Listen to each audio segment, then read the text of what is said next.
Hello, everyone. This is Misty, and I'm going to be reading to you another topic from the Hope Bible by Safeliz Editorial entitled Hope in the Midst of Suffering.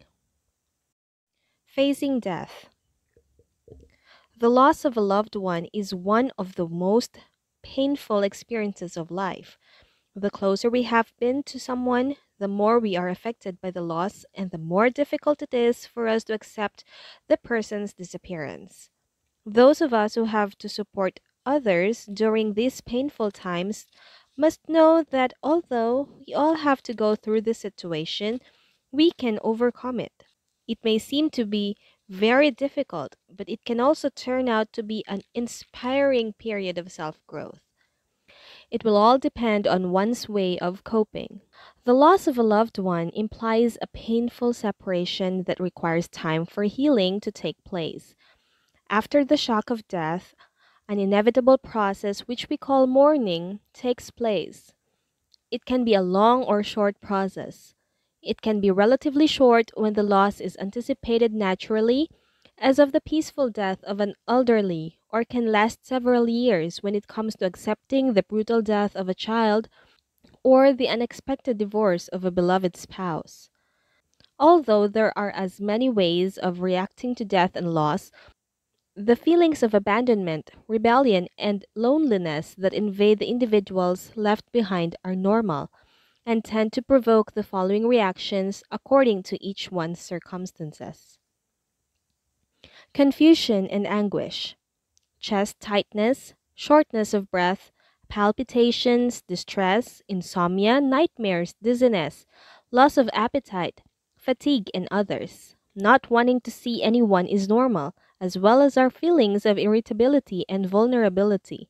However, if they persist, it is necessary to go to the doctor. Aggression toward others.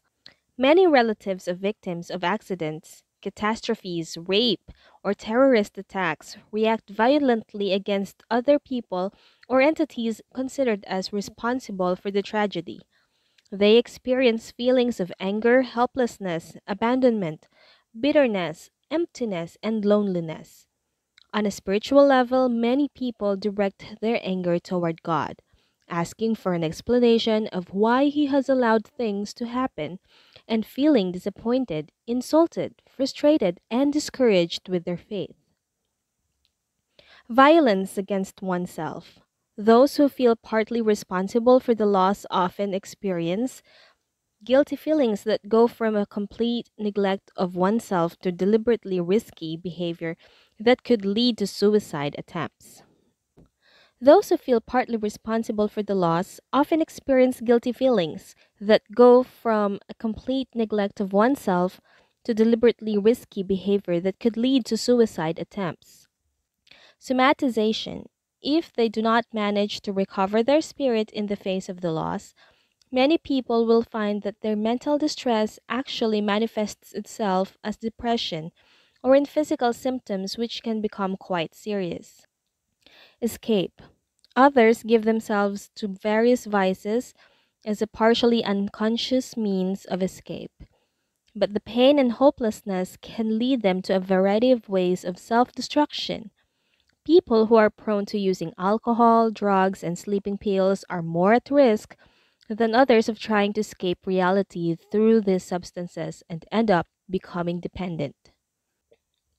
Spiritual help can often be their best therapy.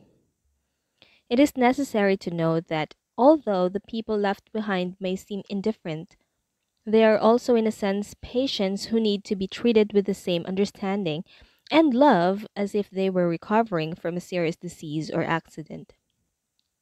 The gradual return to a normal life, the support of their relatives, and divine help are the best factors in dealing with separation and healing emotional scars. Thank you for listening. Till next time. Bye.